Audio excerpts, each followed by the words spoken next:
Assalamualaikum warahmatullahi wabarakatuh. Selamat pagi anak-anak.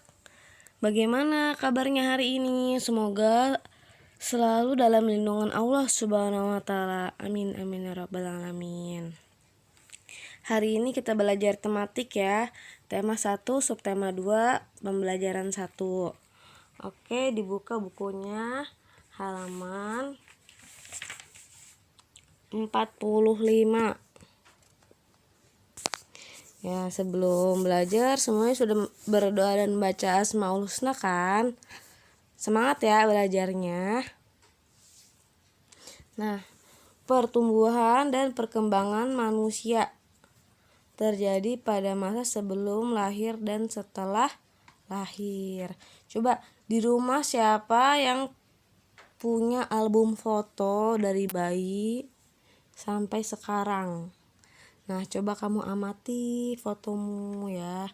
Dari ketika kamu bayi, ketika kamu pertama kali masuk sekolah, kelas 1 ataupun TK, dan ketika sekarang nih, kamu kelas 3. Ya. Apakah ada perbedaan tubuhmu yang terlihat dari ketiga foto tersebut? Ya, diamati. Pasti ada perbedaan ya. Kemudian pertumbuhan itu dicirikan dengan pertambahan berat badan dan pertambahan ukuran atau tinggi badan. Selain mengalami pertumbuhan, manusia juga mengalami perkembangan. Perkembangan ditandai dengan bertambahnya kemampuan. Contohnya nih, ketika baru lahir, bayi hanya bisa menangis. Nah, seiring bertambah usia, kemampuannya juga semakin bertambah. Misalnya, pada umur 1 tahun, ia sudah bisa merangkak dan mulai belajar berjalan.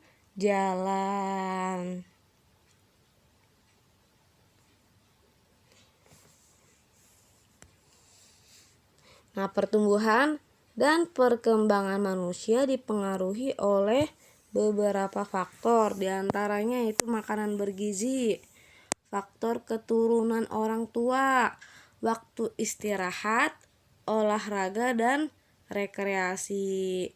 Jadi harus makan makanan yang bergizi supaya bisa tumbuh tinggi dan berkembang kemampuannya.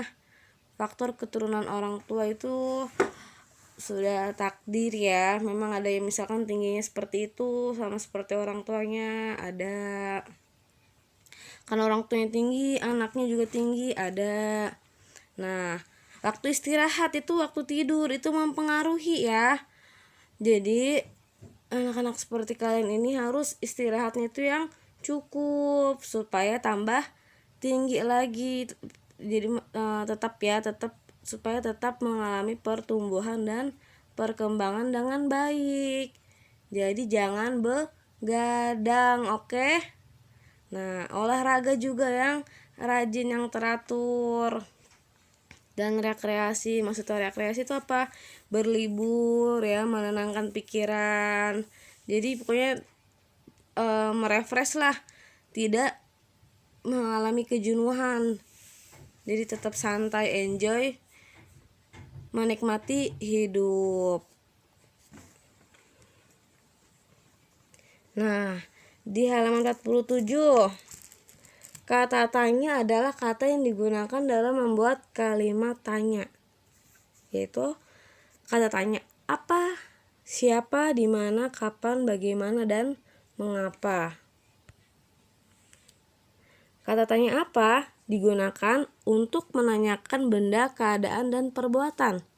Contoh, apa yang bisa aku lakukan saat umurku 6 bulan?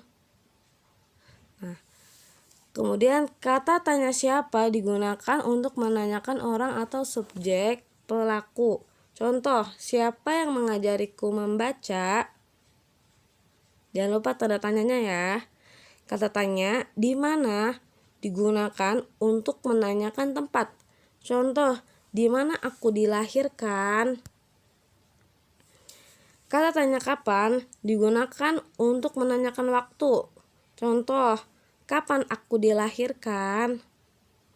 Nah, kata tanya bagaimana digunakan untuk menanyakan cara atau proses sebuah peristiwa berlangsung. Contohnya, bagaimana aku bisa berjalan?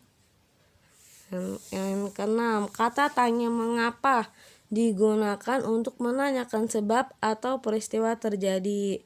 Contoh, mengapa berat badanku bertambah? Nah, kemudian kamu buat daftar pertanyaan wawancara ya.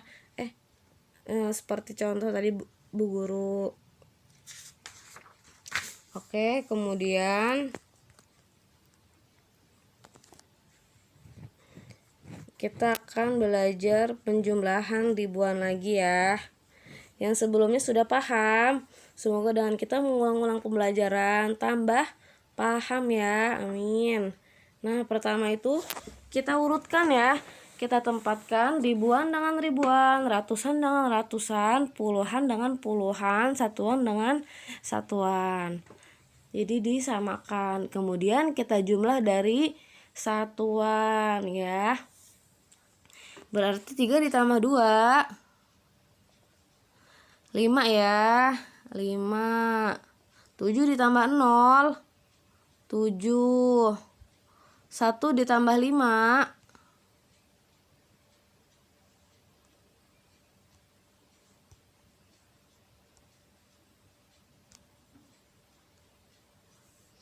6 ya.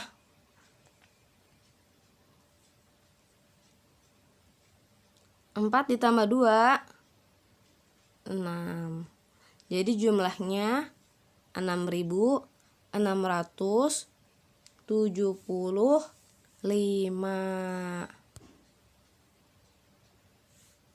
Pintar.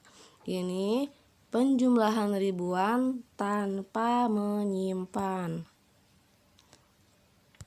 Kemudian yang ini penjumlahan ribuan menggunakan teknik menyimpan. 7 ditambah 3 10 ya. 10 nih. Yang ditulis yang 0. Yang 1 yang disimpan di angka 7. Ya, 1 disimpan di angka 7. 7 ditambah 1 8, ditambah lagi yang ini, jadi 9.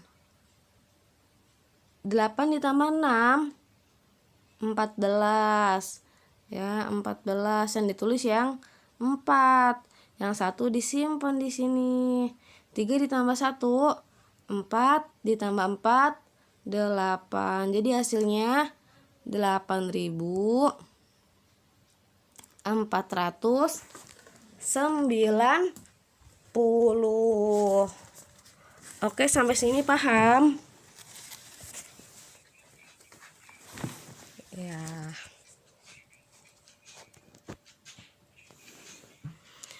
Alhamdulillah pembelajaran hari ini sudah selesai. Tugasnya dikerjakan ya. Di sini di halaman 50 ada soal penjumlahan tanpa teknik menyimpan. Kemudian di halaman 51 kamu membuat penjumlahan sendiri ya. Dengan diisi dengan angka-angka dari 1 sampai 9.